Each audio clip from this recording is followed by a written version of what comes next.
Hello friends, तो आज हम देखेंगे कोरियन फैंटेसी मूवी जो एलियंस और टाइम ट्रैवल के कॉन्सेप्ट पर बेस्ड है। और यहाँ एलियंस को इंसानों के माइंड में कैद कर लिया गया है, लेकिन जल्दी ही उनके साथी उन्हें रिवाइव करने आ जाते हैं, जिन्हें रोकने की जिम्मेदारी एक एलियन रोबोट और एक इंसानी लड़की की है। तो चलिए देखते हैं इस माइंड ब्लोइंग मूवी को।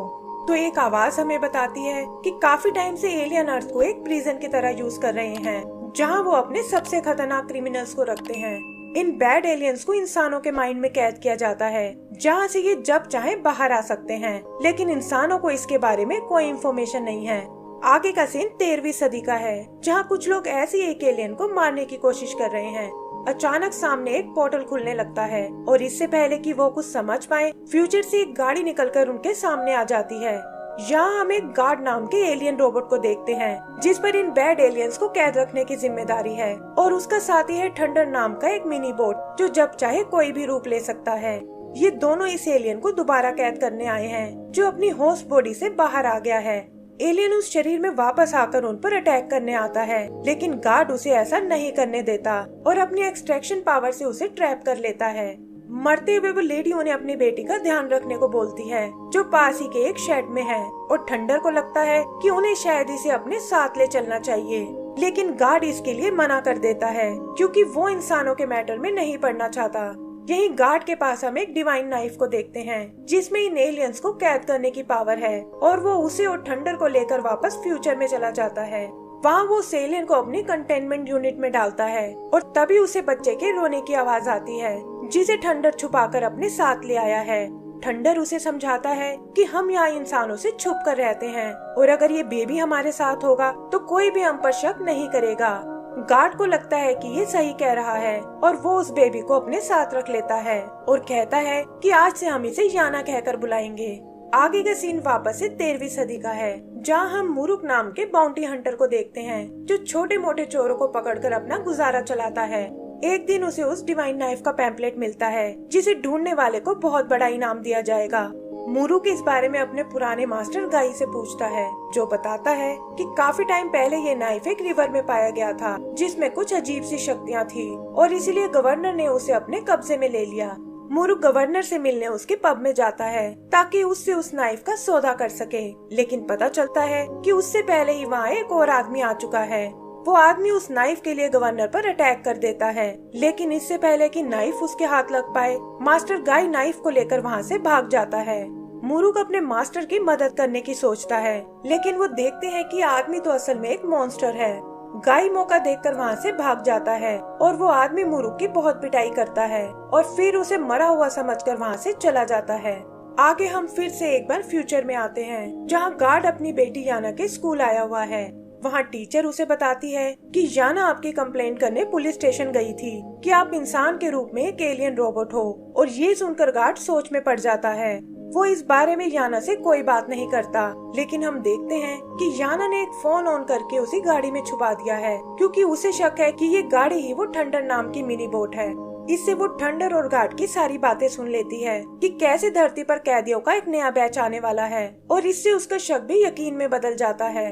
रात को वो उस गाड़ी को चेक करने जाती है और देखती है कि पिछली सीट के नीचे एक पोर्टल बना हुआ है। वो उस पोर्टल को छूने की सोचती है, लेकिन तभी वो मिनी बोट उसके सामने आ जाता है। वो उसे अपने और गार्ड के बारे में सारी इन्फॉर्मेशन देता है कि कैसे वो लोग एक दूसरे प्लेनेट से आए हैं, और उनका काम बुरे एलियंस को कंट्रोल करने का है।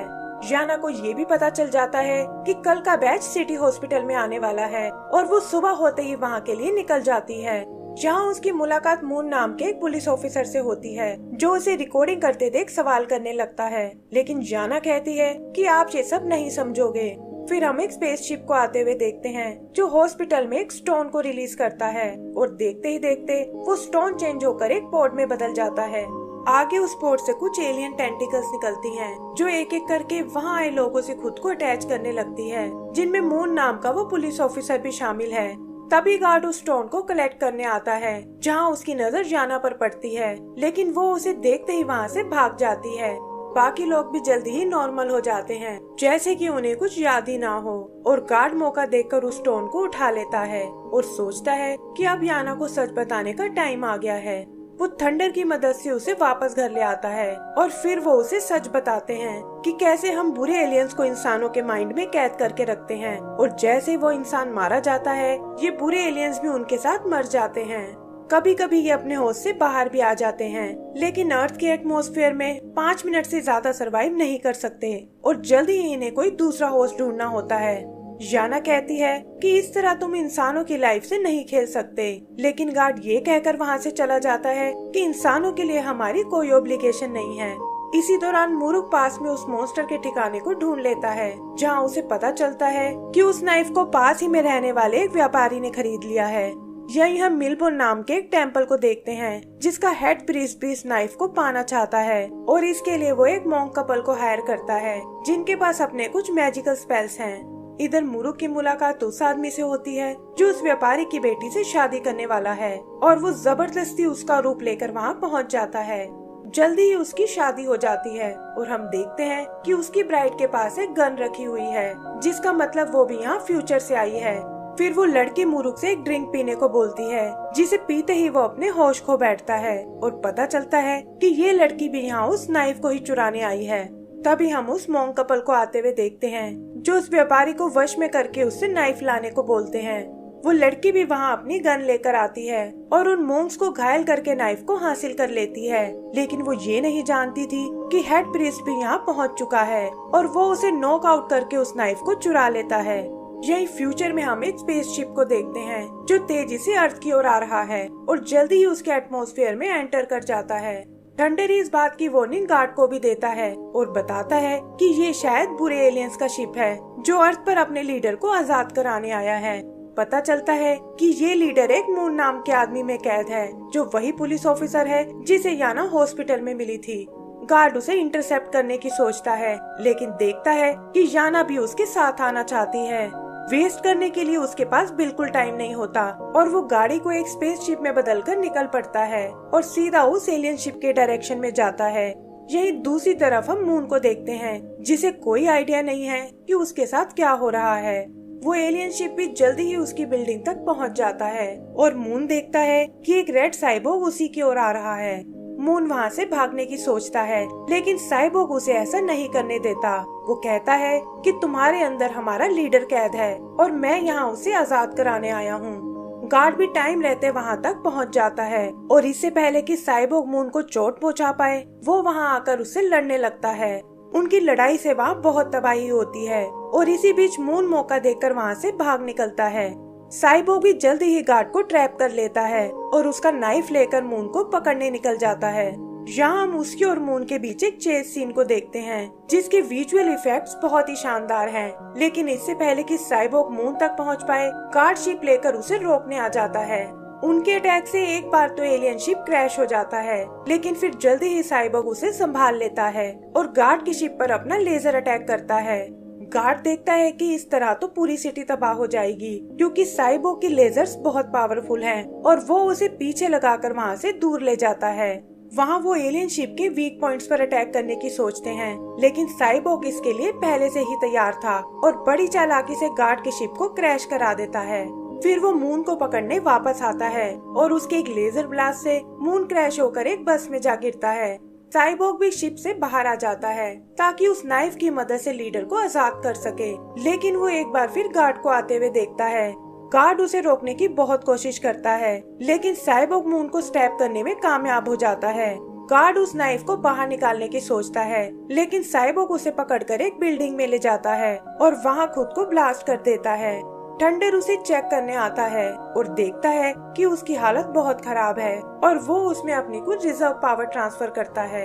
यहीं बाहर हम मून को देखते हैं, जिसमें से वो एलियन लीडर बाहर निकल आया है और नाइफ लेकर अपने स्पेसशिप में चला जाता है। थंडर भी उसे फॉलो करता है और देखता है कि वो एलियन अपने प्लेनेट से कुछ गैस बैलून लेकर आया है ताकि अर्थ के एटमॉस्फेयर को चेंज कर सके और इससे उन्हें इंसानों की बॉडी में नहीं रहना पड़ेगा। लेकिन थंडर जानता है कि ये गैस बहुत ही जहरीली है और इंसान इसमें सरवाइव नहीं कर पाएगा। वो तुरंत ये बात गार्ड को बताता है और हम देखते हैं कि वो वहाँ उस एलियन लीडर को रोकने आ गया है।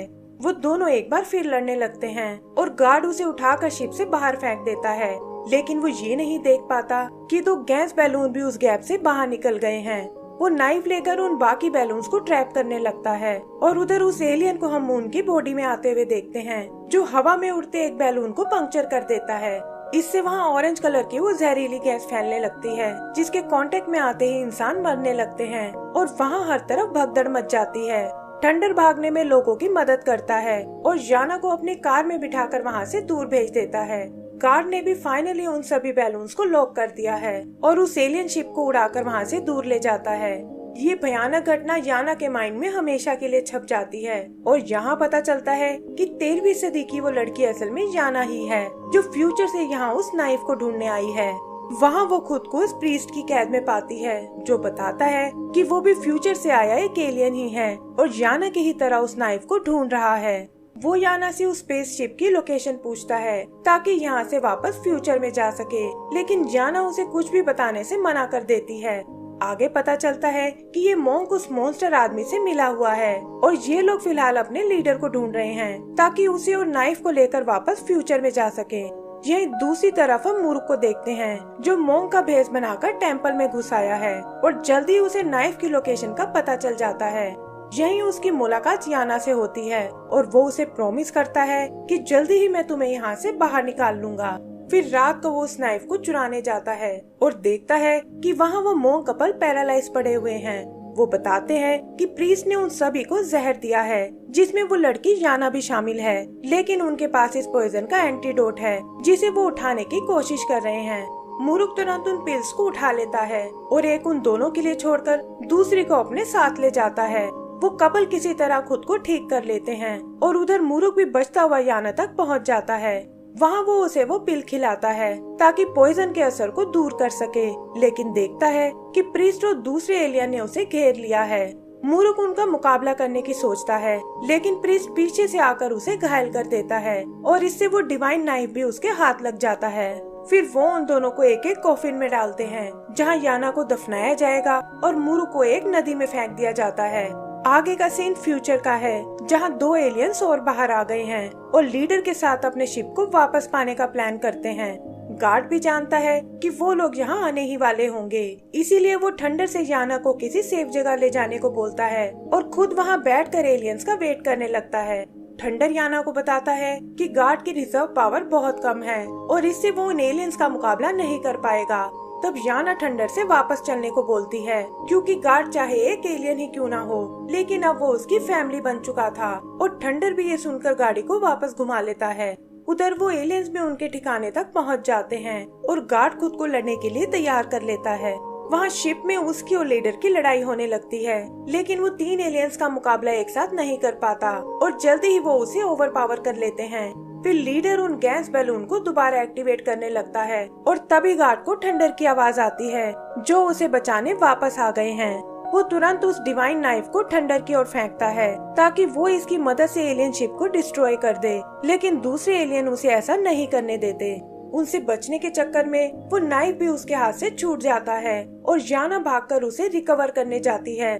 लीडर और उसके साथी ये देखकर उसे पकड़ने आते हैं, लेकिन थंडर बीच में आकर उन्हें रोक लेता है और वो सब अपनी गाड़ी में बैठकर वहाँ से दूर जाने लगते हैं।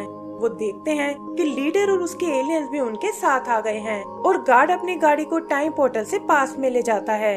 तो इससे पता चलता है कि ये एलियंस और याना पास में कैसे पहुँचे थे और यहाँ उस डिवाइन नाइफ और उस स्पेसशिप को ढूंढ रहे हैं।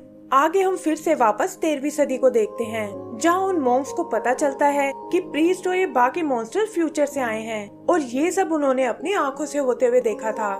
10 साल पहले जब वो गाड़ी पोर्टल से आई थी, तब मॉन्क, गवर्नर और एक छोटा बच्चा वहीं मौजूद थे और वो इस अजीब सी घटना की तहकीकात करने जाते हैं। वहीं वो गाड़ी एक नदी के पास क्रैश हो जाती है, जहां हम गार्ड और लीडर को फिर से लड़ते हुए देखते हैं, लेकिन पावर कम होने की वजह से जल्द ही गार्ड मारा जाता है और थंडर भी खुद को डीएक्टिवेट होने से नहीं बचा पाता। तब याना गाड़ी में पड़ी एक गन से लीडर को शूट कर देती है और खुद गाड़ी के साथ नदी में जा गिरती है, जहाँ वो नाइफ उसके हाथ से छूट जाता है। फिर हम उस छोटे बच्चे को देखते हैं जिसने याना को नदी से बाहर निकाल लिया है और याना उसे नदी में जाकर उस नाइफ को ढूंढने को कहती है। यही हम पास्ट और प्रेजेंट के सीन को मर्ज होते हुए देखते हैं, जहाँ मुरुक कॉफिन से बाहर आ गया है और सामने उस छोटे बच्चे यानी खुद के बचपन के रूप को देखता है और समझ जाता है कि याना असल में वही छोटी बच्ची है जिसकी बचपन में उसने मदद की थी। उधर पिल के असर के कारण जल्दी ही याना को होश आ जाता है और वो गन की मदद से खुद को छुड़ा लेती है।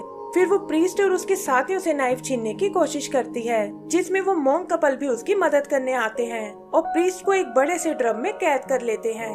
आगे पता चलता है कि एलियन ने नाइफ को अपने होस्ट की बॉडी में ट्रैप कर दिया है और खुद बाहर आकर याना पर अटैक करने लगता है।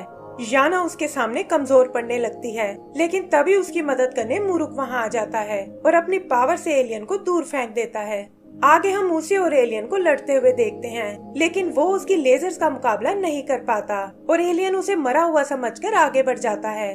उधर याना होस्ट बॉडी से उस नाइफ को लेने जाती है, लेकिन देखती है कि गन का उसकी शील्ड पर कोई असर नहीं होता। तभी वो एलियन आकर उस पर अटैक कर देता है, लेकिन उन मॉन्क्स के पास एक ऐसा मिरर था जिससे किसी भी चीज के साइज को बड़ा कर सकते हैं और वो उसकी मदद से उस एलियन को रोकने में लग जाती है।